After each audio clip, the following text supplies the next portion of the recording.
March 2024નું માસિક રાશિફળ 6 રાશિના જાતકો માટે આ મહિનો રહેવાનો છે લાભદાયક. જાણો તમામ 12 રાશિઓ માટે શું છે ખાસ. માર્ચ મહિનામાં ઘણી રાશિના લોકોના જીવનમાં ઘણી ખુશીઓ આવવાની છે. માતા લક્ષ્મીની કૃપાથી વ્યક્તિ દરેક ક્ષેત્રમાં સફળતા મેળવી શકે છે. જાણો માસિક રાશિફળ. પહેલી રાશિ છે મેષ રાશિ. આ મહિનો તમારા માટે ઉતાર ચઢાવથી ભરેલો રહેશે. આ મહિને તમે કેટલીક પારિવારિક સમસ્યાઓમાં ફસાઈ શકો છો, જેના કારણે તમે માનસિક રીતે અસ્વસ્થ દેખાશો. મહિનાના પહેલા ભાગમાં તમે કોઈ વહીવટી કામમાં ફસાઈ શકો છો. કોઈ તમારા પર આરોપ લગાવી શકે છે, તેથી સાવચેત રહો. સામાજિક રાજકીય ક્ષેત્રે તમારા વિરોધીઓ વધશે. મહિનાના ઉત્તરાર્ધમાં તમને કોઈ સારા સમાચાર મળશે. આ મહિને તમે કોઈ મોટી યાત્રા પર જઈ શકો છો. કામને લઈને તમારી પત્ની અને બાળકો સાથે થોડો વિવાદ થઈ શકે છે. આ મહિને તમને કોઈ મોટા કામ માટે ઓફર મળી શકે છે, જેના કારણે તમને ઘરમાં તમારી આર્થિક સ્થિતિમાં ફાયદો જોવા મળશે. આવનારી બીજી રાશિ છે વૃષભ રાશિ. આ મહિને વૃષભ રાશિના જાતકોએ ખૂબ જ મહેનત કરવી પડશે. તમે કોઈ ખાસ કામ માટે બહાર ક્યાંય ફરવા જઈ શકો છો. સાથે જ આ મહિને તમારા જીવનમાં ઘણો બદલાવ આવશે. તમે ભવિષ્યમાં તેની અસર જોશો. આ મહિનો તમારા પરિવાર સાથે તમારા માટે સારો રહેશે. આ મહિને તમે તમારા પરિવાર સાથે સંપૂર્ણ આનંદ માણી શકશો. પરિવાર સાથે સુખદ પળો વિતાવવાથી તમારું મન પ્રસન્ન રહેશે. આ મહિનામાં તમારે કેટલીક સમસ્યાઓનો પણ સામનો કરવો પડી શકે છે. આર્થિક અથવા સામાજિક સમસ્યાઓને કારણે તમે થોડી સમસ્યાઓ અનુભવશો. પરિવારમાં ભાઈઓ ભત્રીજાઓ વગેરે સાથે મતભેદ થવાની સંભાવના છે. તમારા પર મિલકત વગેરે બાબતે આરોપ થઈ શકે છે. તમારી વાણી પર નિયંત્રણ રાખવું વધુ સારું રહેશે. તમારા પર લાગેલા આરોપો પાયાવિહોણા સાબિત થશે. આવનારી ત્રીજી રાશિ છે મિથુન રાશિ. આ મહિનો તમારા માટે ખુશીઓથી ભરેલો રહેશે. તમને આ મહિને કોઈ સારા સમાચાર મળવાના છે, જે તમને અને તમારા પરિવારને ખુશ કરશે. આ મહિને જો તમારા પરિવારમાં કોઈને નોકરી મળે છે, તો તમને આર્થિક સ્થિતિમાં મોટો ફાયદો જોવા મળશે. આ મહિને તમે તમારા બાળકો અને પત્ની સાથે પૂરો સમય પસાર કરી શકશો. આ અઠવાડિયે તમે પ્રોપર્ટી વગેરે ખરીદવામાં મોટું રોકાણ કરી શકો છો, જેના સારા પરિણામો આવનારા સમયમાં જોવા મળશે. તમારે કેટલીક નાની સમસ્યાઓનો સામનો કરવો પડી શકે છે, પરંતુ મહિનો તમારા માટે સારો રહેશે. આ મહિને તમને તમારા સાસરિયાઓ તરફથી ઘણી આર્થિક મદદ મળી શકે છે, જેનાથી તમારા પેન્ડિંગ કામમાં ફાયદો થશે. આવનારી ચોથી રાશિ છે કર્ક રાશિ. કર્ક રાશિના લોકો માટે આ મહિનો સફળતાથી ભરેલો રહેશે. આ મહિનામાં તમે તમારા જીવનમાં કેટલાક મોટા ફેરફારો કરી શકો છો. તમે તમારી જીવનશૈલીમાં બદલાવ લાવી શકો છો. આ મહિને તમારે એક મોટા પડકારનો સામનો કરવો પડશે, અને તમારા કાર્યની કાર્યક્ષમતાને કારણે તમે તેમાં સફળ થશો. પારિવારિક દ્રષ્ટિકોણથી આ મહિને તમને પરિવારમાં માન સન્માન મળશે. તમે તમારા પરિવારના સભ્યો વગેરે સાથે મોટી યાત્રા પર જઈ શકો છો. ઉપરાંત તમે આ મહિને તમારા પરિવાર માટે નવું મકાન ખરીદી શકો છો. તમારી પત્ની સાથે કેટલીક સમસ્યાઓને કારણે વિવાદ થઈ શકે છે, પરંતુ પારિવારિક દ્રષ્ટિકોણથી પણ આ મહિનો તમારા માટે સારો રહેશે. મહિનાના ઉત્તરાર્ધમાં બાળકો વગેરે સાથે કોઈ મુદ્દાને લઈને વિવાદ થઈ શકે છે. આવનારી પાંચમી રાશિ છે સિંહ રાશિ. સિંહ રાશિવાળા લોકો માટે આ મહિનો સામાન્ય રહેશે. આ મહિને તમે કેટલીક માનસિક સમસ્યાઓથી પરેશાન રહેશો. પરિવારમાં ચાલી રહેલા વિવાદને કારણે કેટલીક સમસ્યાઓ ઊભી થશે, જેના કારણે મન પરેશાન રહેશે. માનસિક ચિંતા રહેશે. તમારા વિરોધીઓ પણ તમારી પારિવારિક પરિસ્થિતિનો ફાયદો ઉઠાવી શકે છે. આ મહિને તમારે ખૂબ જ કાળજી રાખવાની જરૂર છે. ખાસ કરીને આ મહિને તમારે ખૂબ જ કાળજી રાખવાની જરૂર છે, કારણ કે તમે કોઈ મોટા મુકદ્દમામાં ફસાઈ શકો છો. તેથી તમારી વાણી પર નિયંત્રણ રાખો અને તમારી જાતને કોઈ પણ મોટી વિવાદાસ્પદ પરિસ્થિતિથી દૂર રાખો. પરિવારમાં તમારો વિરોધ વધી શકે છે. આ મહિને તમારી પત્ની અને બાળકો પણ તમારી વિરુદ્ધ જઈ શકે છે. તમારા ગુસ્સા પર નિયંત્રણ રાખો. નકામી પ્રવૃત્તિઓ ટાળવાનો પ્રયાસ કરો. વાહન ચલાવતી વખતે સાવધાની રાખો, નહીતર તમે અકસ્માત વગેરેનો ભોગ બની શકો છો.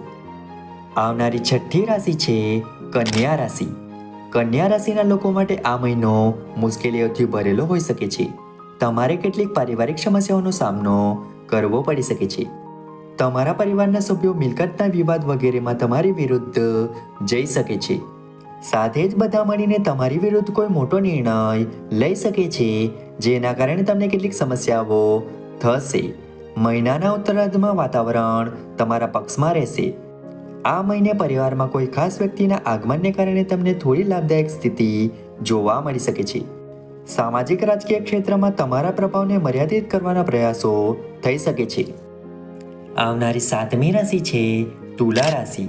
તુલા રાશિના જાતકો માટે આ મહિનો ઘણો મહત્વનો રહેવાનો છે. આ મહિને તમને કોઈ મોટી સફળતા મળશે, જે તમારા જીવનમાં મોટો બદલાવ લાવશે.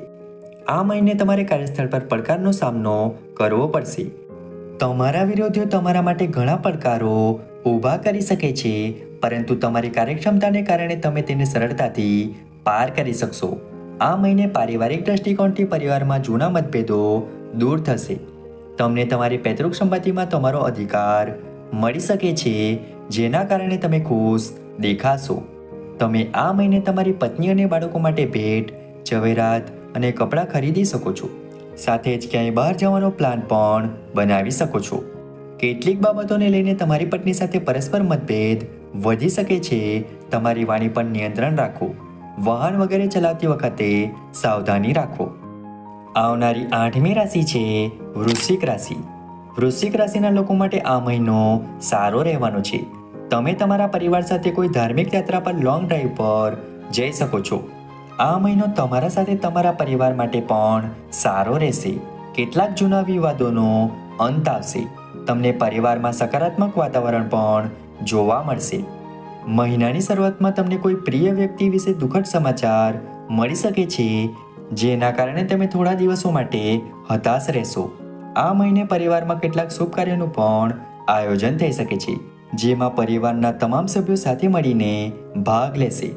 પરસ્પર મતભેદો દૂર થશે. આ મહિને તમને પૈતૃક સંપત્તિમાં તમારો અધિકાર મળી શકે છે. પૈતૃક સંપત્તિ સંબંધિત વિવાદનો ઉકેલ આવવાથી પરિવારમાં વાતાવરણ સારું રહેશે. તમારું માન અને સન્માન વધશે. સામાજિક રાજકીય ક્ષેત્રે તમને વિશેષ સ્થાન પ્રાપ્ત થઈ શકે છે. આવનારી નવમી રાશિ છે ધન રાશિ. આ મહિને ધન રાશિના લોકોને મહિનાના પહેલા ભાગમાં કોઈ દુઃખદ સમાચાર મળી શકે છે. આ મહિને તમે માનસિક રીતે પરેશાન રહી શકો છો. આ મહિને વાહન ચલાવતી વખતે સાવધાની રાખો, નહીતર કોઈ મોટી દુર્ઘટનાનો ભોગ બની શકો છો. તમે કોઈ મોટા કામમાં ભાગીદાર બની શકો છો, જે ભવિષ્યમાં તમારા માટે મોટા લાભની સ્થિતિનું નિર્માણ કરશે. આ મહિને તમને સામાજિક અને રાજકીય ક્ષેત્રે વિશેષ સ્થાન મળી શકે છે. તેમજ કોર્ટમાં ચાલી રહેલા વિવાદમાં તમારે નુકસાન સહન કરવું પડી શકે છે. પરિવારમાં કોઈ બાબતને લઈને મોટો મતભેદ થઈ શકે છે, જેના કારણે પરિવારમાં વિરોધાભાસની સ્થિતિ સર્જાશે. આ મહિને તમારી વાણી પર નિયંત્રણ રાખો અને વાદ વિવાદથી દૂર રહો. તમારે પોતાનું કોઈ ખાસ કામ કે વસ્તુ કોઈ અજાણી વ્યક્તિ સાથે શેર ન કરવી જોઈએ. આવનારી 10મી રાશિ છે મકર રાશિ. મકર રાશિના લોકો માટે આ મહિનો સામાન્ય રહેશે.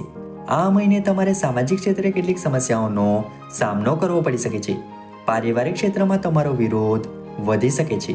તેમજ તમારા પ્રત્યે લોકોની માનસિકતા બગડી શકે છે, જેના કારણે તમારું મન ઉદાસ રહેશે. પૈતૃક સંપત્તિને લઈને પરિવારમાં મતભેદની સ્થિતિ ઊભી થઈ શકે છે, જેમાં પરિવાર તમારી વિરુદ્ધ જઈ શકે છે. આ સમય તમારા માટે યોગ્ય નથી, તેથી કોઈ મોટા વિવાદમાં ફસાવાનું ટાળો. આ ઉપરાંત વાહન ચલાવતી વખતે સાવધાની રાખો, નહીતર તમે કોઈ મોટી દુર્ઘટનાનો શિકાર બની શકો છો. આવનારી 11મી રાશિ છે કુંભ રાશિ. કુંભ રાશિના લોકો માટે આ મહિનો ઘણો સારો રહેવાનો છે. તમે કોઈ ખાસ કામમાં સહભાગી બની શકો છો. ઉપરાંત તમારા વર્તનને કારણે સામાજિક ક્ષેત્રમાં તમારું કદ વધશે. કોઈ રાજકીય વ્યક્તિના સંપર્કમાં આવવાથી તમને કોઈ સરકારી સંસ્થામાં મોટું પદ અને જવાબદારી મળી શકે છે. આ મહિને તમે તમારા પરિવાર સાથે ખુશ દેખાશો. બધા જૂના વિવાદોનો અંત આવશે. તમે પરિવાર સાથે આનંદદાયક વાતાવરણનો અનુભવ કરશો. તમે કોઈ ખાસ વ્યક્તિ સાથે મુલાકાત કરી શકો છો જે તમને કાર્યસ્થળ પર ઘણો લાભ આપશે. આ સમય તમારા માટે ઘણો સારો છે. જો તમે પ્રોપર્ટી વગેરેમાં મોટું રોકાણ કરવાનું વિચારી રહ્યા છો તો આ મહિનો તમારા માટે અનુકૂળ છે. આ મહિનાના ઉત્તરાર્ધમાં તમે નવું વાહન અથવા મકાન ખરીદી શકો છો. આવનારી 12મી રાશિ છે મીન રાશિ. આ મહિને મીન રાશિના જાતકોએ થોડી સાવધાની રાખવી પડશે, નહીંતર તમે કોઈ મોટા વિભાગમાં ફસાઈ શકો છો. તમને કોઈ મોટા ષડયંત્રનો શિકાર બનાવવામાં આવી શકે છે. આ મહિને તમે તમારા કામ પ્રત્યે ખૂબ જ સચેત રહેશો, જેના કારણે તમે ઘણા નુકસાનથી બચી શકશો. આ મહિને તમે કોઈ જાણતા હો તે તમને છોડી શકે છે, જેના કારણે તમે માનસિક રીતે તણાવ અનુભવશો. પરિવારના સભ્યો સાથે તમારો તાલમેલ સારો રહેશે, જેના કારણે તમે કેટલીક મોટી સમસ્યાઓથી છુટકારો મેળવી શકશો.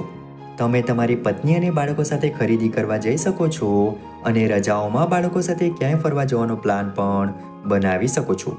આ મહિને તમારા કેટલાક જૂના અટકેલા કામ પૂરા થશે અને તમારી આર્થિક સ્થિતિમાં થોડો સુધારો થશે. આ સમયે તમારા ઉપરી અધિકારીઓ સાથે સારા સંબંધો જાળવવા તમારા માટે સારું રહેશે, અન્યથા તમારે કાર્યસ્થળ પર સમસ્યાઓનો સામનો કરવો પડી શકે છે.